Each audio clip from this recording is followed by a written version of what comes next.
Hello, and welcome to another episode. Oh, damn it. This is a superhero hub, and this is breaking news where we talk about the biggest news stories in, I guess, geek culture. Is that like fair enough to say? Because sometimes I get a bit. Well, you said it now, ain't you? Yeah, so I mean, superhero news, whatever. So our first story of the day is Batman. And Bruce what a fucking mess it is. language. The So, Ben Affleck has has, jumped ship. I kept trying to say, well, kind of. yeah, He's not directing the movie. right. It's not directing Uh, the movie no longer. You got Chris Terrio rewriting the script, so you got to figure yes. is not directing now. He's not writing, but he is at the moment, for what we know. He is going to be producing and starring in it. So where the big money is, he's there. But when it comes to like the hard work, he's gone. Pretty much like Bruce Wayne in general. Right, So and right now, his latest movie, Live by Night, has done pretty terribly. From the rumours that are out there, and around as rumours, he's not in a very good place. So, maybe he felt like he needed to take a step back from the film, at least as a director. right, But so this is the latest in a lot of mayhem for the DC universe. especially when it comes to And directors. yes, we've the Flash has lost two, and now Batman has lost its director for all the problems they've had. Ben Affleck directing a Batman movie is the one card they've ever have up their sleeve, and now that has gone as well. Um, there are rumours also that he will not be in the movie. He will be vacating the role as Batman. I don't believe that. I think that is a step too far, and I think Warner Brothers will throw whatever they could at him to keep him in the role. Bear in mind, he's going to be in the Justice League and probably Wonder Woman as well. If Justice League don't do so well, what do you expect to happen then? See, the problem is, like the way they've got Batman in the universe so far, it's not like in Batman vs Superman there was a Robin running about. So if like Ben Affleck decides, you know what, I don't want to be Batman anymore, it's not like he can be like, oh, remember in Batman and Superman Robin was knocking about, let's have input on the Batman suit, and then all of a sudden it don't really matter, you can just explain away, you can have Batman blow up. So it's Right, and they like, wouldn't want to do that anyway, would they? They wouldn't want not someone who's not Bruce Wayne as Batman, especially this early. yeah, I know, but could you imagine, like, is it going to be an issue for you? Say he quits, and like in the Batman film, there's like a different actor playing him. You just like meant to pretend that it's like not an issue.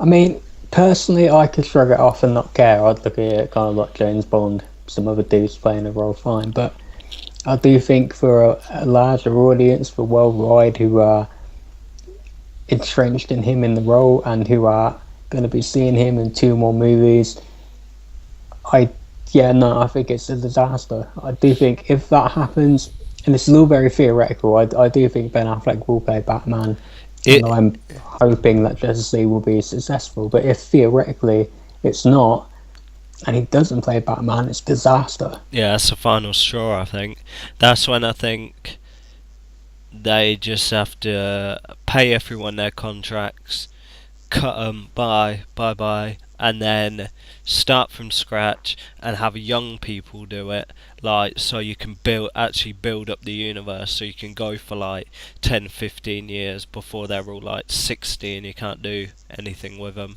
which is what they should have done to start with. They should have had people like in their late 20s do it, so then they could have ran, as opposed to like what, how long's Ben Affleck actually going to be Batman for? It's not like he's still going to be doing it 10 years from now Yeah. anyway. I mean, it's a good question because Robert Downey Jr. is 50 and he is playing Iron Man, but I mean you could argue that there's not much physicality involved in that. It's just a dude in a suit. Um, we should say Chris Terrio is the guy that wrote Argo, which won an Oscar, and Affleck directed it. So clearly, they have a relationship. Obviously, he's got someone that he trusts to do the job. Yeah, because the big thing was that he said it is like he'll carry on doing Batman, but he'll stop it. He'll not be in Batman if like the script's not good enough. So now he's kind of passed it off to his buddy, and now he doesn't want. He's not writing it. Maybe he was worried about the script, but it's like, what's the issue with the script? You know, I don't know. do you Because think? also the Flash is getting this rewrite as well, isn't it? A complete rewrite. Yeah, do you think it's like artistic license in it? Like he's got a vision of what he wants the film to be, but then it's like, but bear in mind you've got to put this in so it links into the next film. Like you got to have references in there and stuff like that. It's like fair enough you can do that with like an after credit scene, but you know people are gonna wanna like in terms of realism you're gonna be like, oh, let's not mention the fact that Metropolis got blew up by a monster, or you know there are aliens among us and stuff like that, and like you got parademons running through the streets of Gotham, you know, things like that. So I Yeah, think maybe, but I am a fan of Affleck, but a little bit of me has got to say question his judgment here. You know, if theoretically that is the case, he knew what he was getting into. in You know, turn, he knew this was the deal. And when he made some of those statements, you know, less than a week ago, I think it was probably just over a week ago, he was getting interviewed and he said he will definitely direct the movie. yeah, And he said that at the time, he said yes to the thing about the script, but at the time he was writing the script. So that statement made no sense at all. And now he's gone back on everything he said, which is just the latest in a line of really questionable decisions that are being made. yeah. The thing is, he was saying like, oh, he always gets asked about, it always gets asked. So I mean, there's pressure there. But I mean, I've got like, my question is, it's like, if we move back to like artistic license or whatever, like who picked Deathstroke to be the villain of the Batman film? Do you think he lobbied that, or do you think Warner Brothers were like who actually decides that? Who's like? I have no idea because See, that's that's the an thing. interesting You know, one, isn't it? who's running? Because Jeff Johns, we're being led to believe, is kind of like the Kevin Feige of DC. Kevin Feige runs Marvel, the movie division, anyway. Yeah, And we're led to believe that Jeff Johns is the guy doing that, and Jeff Johns is a very adept comic book writer. He's big on the Green Lanterns, done a lot of stuff, but he doesn't really have much movie credits to his name. I think one of them is actually Green Lantern, although how involved with that he was, I don't know. But it's not clear like it is with Kevin Feige. Every big decision that happens at Marvel goes through him. Who does that at DC? I don't know. Ben Affleck is an auteur filmmaker, but can you be that in a big cinematic universe? I don't think so. Can he have complete control? No, he can't. maybe this So is can he like function? maybe this is kind of if we flip it over, maybe it could be a positive thing. Maybe you thought, you want to know what? I'll go into this. I don't want it to kind of turn out to be like, no offense to Zack Snyder, but I don't want it to turn out to be like Batman versus Superman and be like sketchy in places, not kind of well put together, not very well explained. You know what I mean? Maybe it was like, I've picked up some experience, but to be honest, because these are kind of different films to like what he normally makes, and I think if you look at like a superhero film like the Batman, he's like, right, I was kind of privy to the things going down on Justice League and Batman versus Superman, but like maybe I'm not as confident as I thought I was, and maybe he's thinking, oh, I'll take a step back, let them do that, and then maybe I'll be more confident to do something else down the line. Maybe Quite like possibly, yeah. maybe he bit off more than he could chew, and it's like, you wanna know what? I bit off more than I can chew, but I'm not gonna do it for the sake of doing it. I'm just gonna be like, yeah, there'll be backlash, yeah, there'll be speculation, but I'd rather step back and be aware of what I can and can't do, as opposed to be like, oh yeah, I can do it, and then it blows up in his face, and it's like, you wanna know what? That is very possible because there's never been a comic book movie written, directed, starred, and produced by the same person ever. Especially on the scale that you've got to imagine the Batman is going to be. No matter what happens with JLA, and even with Wonder Woman, because remember Wonder Woman is set in World War One, it's in a different era. It doesn't really fit into the overall DC universe. It's in the DC universe, of course, but it's not in the same time frame, if you know what I mean. So no matter what happens, there's going to be a lot riding on the Batman movie. Yeah. So there's a lot of pressure involved, and maybe, no matter, he could have confidence and steel, but his movie has just bombed. So I think he probably is in a bad place, and I think it probably is a good idea for him to take a step back. Okay, so resolving that, we'll move on to our next piece of news, and this is big casting news. You grimacing again.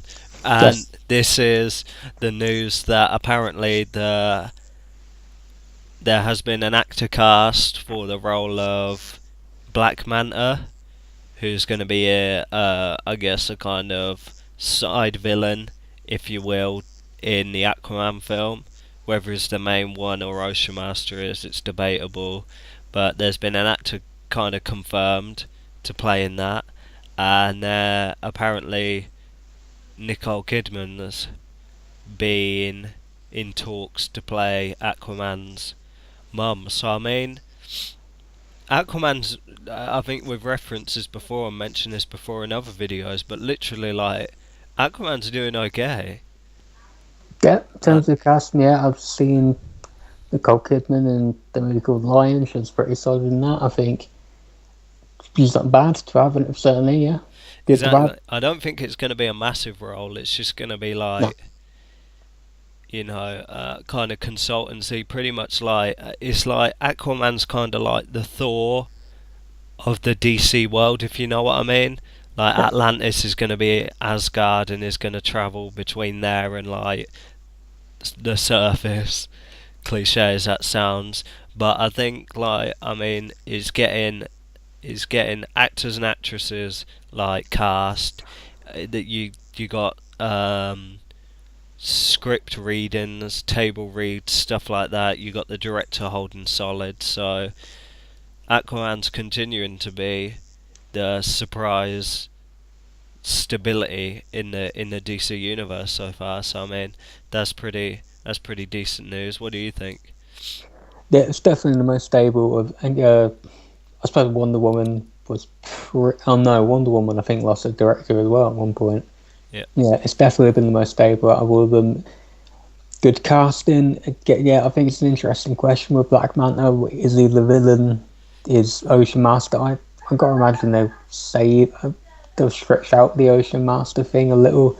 See, what kind of, worst comes to worst, it's not a really matter of that, but to be honest, you can just whack Black Manta into the Suicide Squad. I don't want to think about Suicide Squad, but Black Manta, I think he'd probably be the villain of the film, but we don't know. I suppose we didn't even see the trailer of that yet, and we won't for a long time. But it's definitely the most stable. James Bond has been successful so far in these horror movies, and did he do Fast and Furious? Yeah, he did. I think he did a couple of them. Right, so he's used to working on the kind of big budget films. You know what I mean? Because you got to look at Ben Affleck as well. It's like, what's the kind of most money is played about with in his films? Because Batman's going to be about, what, a $200 million film that his kind of budget is playing with, and is he kind of prepared for that? Because if he's used to using these, like, doing these, like, independent films or whatever... Well, I think Live by Night had a pretty big budget. Yeah, but apart from that, like, what, maybe like 80, 90 million, something like that, playing about with, to have that, and then all of a sudden have like 200 million can be a bit daunting. So I mean, we'll move on to, from casting news, kind of keeping along the same rhythm, that Teri Hatcher is going to be in Supergirl. So kind of keeping with the standards of, we're literally going to get everyone from every other Superman universe. I mean, apart from Smallville, I don't think anyone from Smallville's popped up in it yet. Supergirl from Smallville was in an episode, was she not? Yeah, but she was. Oh, yeah. Now I think about it, yeah. So yeah, pretty much. Apart from the cinematic I think universe, the only one they haven't got of someone from is Superboy, the old 80s show, but I don't think anyone even remembers that, to be honest. So I don't. And the films, the actual films, no one's. But I mean, they, you got yeah, Dean just Cain in there, yeah, Dean Cain. And now we have Linda Carter. You got Wonder Woman in there. You got the actress who actually played Supergirl. Can't remember her name. Now you got Teri Hatcher. So I mean, in yeah. terms of that, in terms of It's a similar thing they did with the Flash, isn't it? With the old Flash, John Wesley Shipp and Mark Hamill, and they even brought in what's her face to play the woman in the first seat, Tiffany McGee. I forget her name. But in terms of who, like the scientist. yes, Yeah, I can't remember her either. oh, she wasn't great. Don't worry about it. Yeah. So in terms of who do I think Teri Hatcher will be playing? I don't know. You had an idea, didn't you? What was it? Yeah, I think it should be Feora, General Zod's wife. Because the thing is, it's like a toss-up. Either, well, I mean, if you look at it, there's three options. She's Kryptonian and she's Feora from the Phantom Zone. Because I think there's like they've moved on with season 2. I think there's still like a ton of like loose ends in terms of Fort Ra's prisoners. Because like the first season was kind of meant to be a like Arrow's season with the book and the list, and it's like she seems to have forgot that there's probably about 100 other prisoners who ain't been captured, and like that hasn't even been mentioned. Yeah, it's the same with Arrow, isn't it? Yeah, so I mean they forgot about that. So she could either play a prisoner from that Feora, Kryptonian. She could be an experiment from Cadmus, or she could be like have a stronger link to Mon-El with this whole aliens coming to find him. Maybe she's got something to do with that. So literally, in terms of villainous, I mean, whether they revisit Fort Raz, which I mean would be a pretty good idea, but I mean, whether they do or not, because then viewers would just be like, "Oh yeah, we forgot about that." When it's like, don't worry, the writers have as well. You know what I mean? Yeah. So it's speculation. I mean, it could be any of them. So I mean, we'll have to see what happens. So that is your news for the day. So we'll see you in the next episode. Like, share, subscribe. I'm Sam, I'm Matt. and we'll see you in the next episode.